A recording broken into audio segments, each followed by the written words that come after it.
Imagine the reaction you'd have if while driving down the freeway, you saw a snake slithering across your windshield. This is a water moccasin, a huge water moccasin. That was completely bizarre to me and totally unexpected. It's a typical summer afternoon for the Fisher family of Memphis, Tennessee.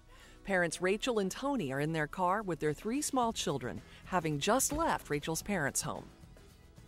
Tony is in the passenger seat, and Rachel is behind the wheel. We had been driving for about 15 minutes, and all of a sudden Tony tells me, there's a snakehead. I looked up out of the corner of my eye and I was like, it's a snakehead. And then I looked back down, started studying again, and then I did a double take and I was like, what in the world? I kind of, look over for a minute and he does a double take too and gets out his phone. Being a daddy of now 3, you just, anytime anything happens, your phone's ready to start video.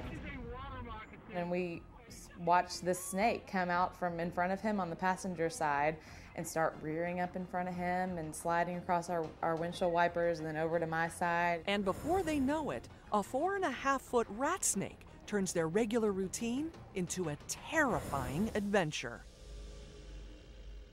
But I know nothing about snakes. So I'm just thinking it's a poisonous snake, and at that point I'm just freaking out. The Fishers' next scary thought is that the snake must have crawled up from the car's engine. And if that's the case, was there a chance it could slither its way inside the car? I mean, we don't know anything about how cars are put together. We thought, can it get in somehow through the vents? And that's what we were thinking. I mean, we're going 60 miles an hour down an interstate. For now, the snake is hanging on.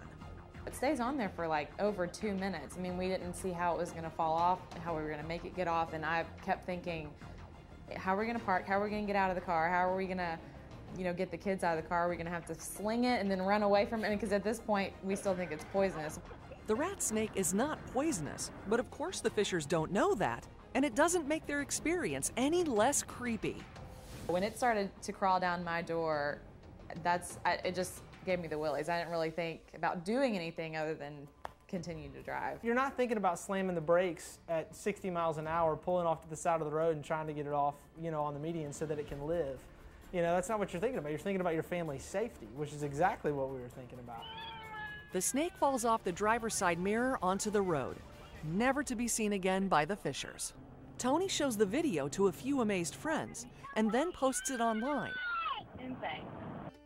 Within days, the video is everywhere. Creepy stowaway made a Memphis family's skin crawl. When and all of a sudden, the Today Show was calling. All these places were calling. We were like, is this really happening right now? I don't know how they're driving straight. I would have been like off the highway. That would really get your attention. It's creepy. Seeing the video on like the front page of BBC News on their website, that was pretty crazy. I mean, it's a cool thing. If somebody had showed it to me on their phone, I would have been like, that's pretty crazy. That's amazing to see, but I would not have expected it to go viral. However, with more than 1 million hits, many viewers criticized Tony and Rachel for how they handled the situation.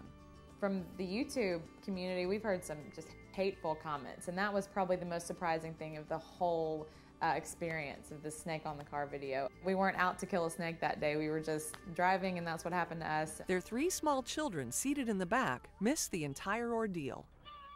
But someday, Tony and Rachel hope to share their unusual serpentine encounter with them. Ready, jump! As the kids get older, I think it's going to be really fun to show them the video. I think that'll be a neat little family story. So for now, things are back to normal for the Fisher family, with one small exception. All right, we're good.